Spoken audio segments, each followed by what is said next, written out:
Right now, the poly-market betting odds give Hegseth a 17% chance of being confirmed, down from 74% chance less than a month ago. He's facing a troubling number of allegations about his character and his competency. Latest came in a piece from NBC News. Pete Hegseth's drinking-worried colleagues at Fox News. 10 current and former Fox employees say Trump's pick for defense secretary drank in ways that concerned his coworkers. A Trump transition spokesperson calls the claims completely unfounded and false. Hegseth pushed back on the hit piece in an interview with Megyn Kelly. And to be fair, a number of his on-air colleagues went on air and also on Twitter and said they had never seen a drinking problem exhibited by Pete Hegseth. Those are on the record. NBC has people who are anonymous. That said, in his own words, you can decide if the would-be defense secretary answered the question if he has an alcohol problem appropriately. I've never sought counseling, never sought help. I respect and appreciate people who do. But, you know, what do guys do when they come back from war oftentimes? Have some beers. You know, how do you deal with the demons you see on the battlefield?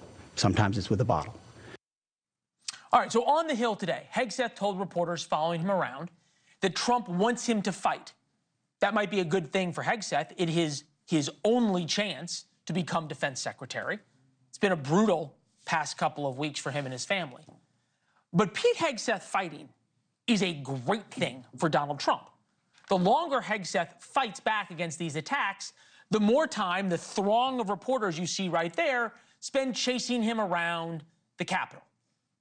The more reporters who are looking into Pete Hegseth's life means there are less reporters to look into the rest of Donald Trump's nominees. Think of it almost like a bike race. All of the nominees can draft behind Hegseth. Hegseth takes up all the oxygen right now, or all the ink, or all the clicks, just like Matt Gaetz did a couple of weeks ago. The notoriously anti-Trump Lincoln Project posted on X, "We're going to fight these appointments, every one of them." Chris Cillizza is here, journalist and senior advisor of the DGA Group. Welcome. Hey, welcome, my friend. Welcome. At some level, right? The longer Pete Hegseth lasts, whether Donald Trump's going to drop him or not, okay, that helps all of Trump's other nominees. Absolutely. I mean, I remember when we were on talking about Matt Gaetz. It was a brief period, right? 8 days. But I was on with you at one point in there, and I said, look, the happiest people about all the scrutiny on Matt Gaetz are literally everyone else he has picked. Well, now that's happened to Pete Hegseth, right? The reality of the situation is we know how these things work. There is a media furor that descends on one person. And it can only be on one person. It's really hard. You can do other reporting stuff, but I will tell you, having been in these newsrooms in the past 20 years, when you go in the morning, the editor is going to say, like, hey, what do you got on Hegseth? You know, I mean, right. Gaetz was the focus right. at one point. Now, this is an important point, and because it seems coordinated at some level, right? Because everybody was on Gaetz, now everybody's on Hegseth. At some point, either it's going to be clear Hegseth's done. Some would argue that's already happened, and we're just sort of waiting. But at some point, either we're done, or you can't kill him. And people, and the media will realize that, and then they will move on. Yep. Who's next? Well, is it RFK? Okay. It's tough because I think Hegseth right now is certainly in a class of his own, and I probably would have said that a week ago too, but it's worse today certainly than it was a week ago. The fact that he made it till tonight, it's actually a good sign for him. When I got up this morning, I was like, may not make it all day. Made it till tonight. That's something. So every day you make counts. But so Hegseth, I think, without doubt, in a league of his own, and not in a good way. I think I would put Tulsi Gabbard next, Director of National Intelligence, and then RFK Jr.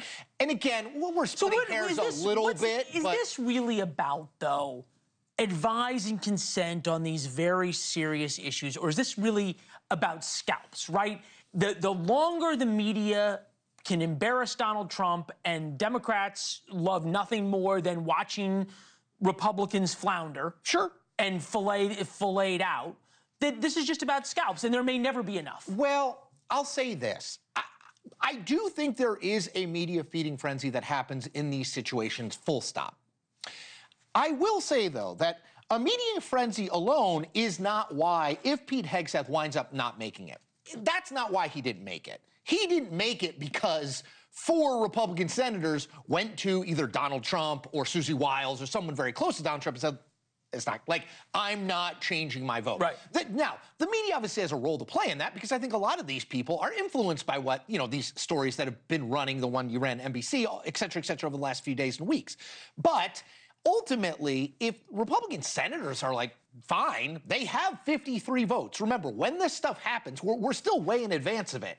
Which, by the way, I wanted to talk about separately. One thing that's fascinating to me is, Trump announced all his cabinet so fast. These people just have time to kind of just sit out there. There's a long time to twist in the wind. There's no confirmation hearings until January. There's no confirmation votes until January. So it's a lot of twisting in the wind. Thanks for watching. Go to joinnn.com to find NewsNation on your television provider. And don't forget to click the red subscribe button below to get more of NewsNation's fact-driven, unbiased coverage.